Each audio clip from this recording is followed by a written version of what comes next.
미국 파나마 운하를 사실 이제 이게 원래 홍콩 쪽이 갖고 있었습니다. 허지스 포트 홀딩스라고 이게 중국 거예요. 근데 이제 이게 중국에 주면 안 될 것 같아서 블랙록이 이제 컨소시엄을 해가지고 이걸 샀습니다.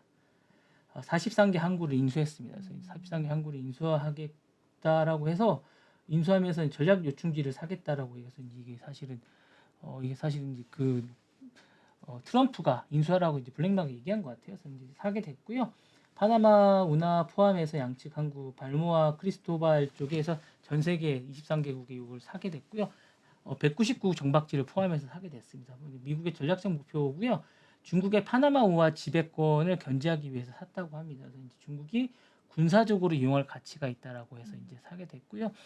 사실상 이제 제가 이 방송국에서 잠깐 말씀드리는 건 이제 계속 관세를 지금 계속 때리고 있지 않습니까? 이제 그 한 달 전에 10% 지금 또 10% 때리고 있고 이런데 중국은 사실 잘 보시면 아시겠지만 별 반응이 없어요. 사실 뭐 없어요. 보면 아시겠지만 캐나다 총리는 나와서 뭐 네, 우리도 맞불로 하겠다. 그리고 이제 맞아요. 뭐 멕시코 대통령도 나와가지고 뭐 우리도 얼마 하겠다. 뭐 이렇게 하는데 중국은 반응이 물론 지금 양해를 하고 있어서 뭐 바쁘긴 하지만 거기는 기자가 물어봐야지 찔끔찔끔 내놓을 정도인데 사실은 뭐 25개의 뭐 기업들을 대상으로 뭘 하겠다 정도지 그것도 뭐 찔끔찔끔 뭐 하겠다는 건데 뭐 이쪽에 관세를 때리는 캐나다나 멕시코에 비해서는 거의 대응을 하지 않고 있어요.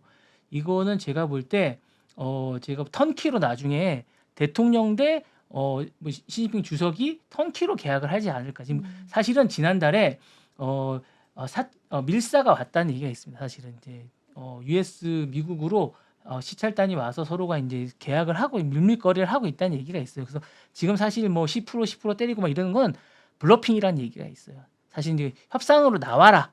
이렇게 이제 트럼프가 이제 제안을 하고 있다는 얘기가 있습니다. 사실 그런 뒷거래가 있는 게 아닌가라는 얘기가 있고 사실 시진핑 주석이 턴키로 사실 시진핑 주석을 건드리진 않아요.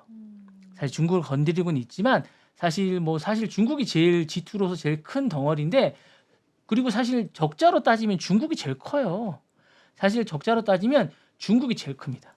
그리고 이제 캐나다, 그다음에 멕시코 이렇게 그다음에 베트남 이런 정도인데 중국을 건드리진 않아요, 사실.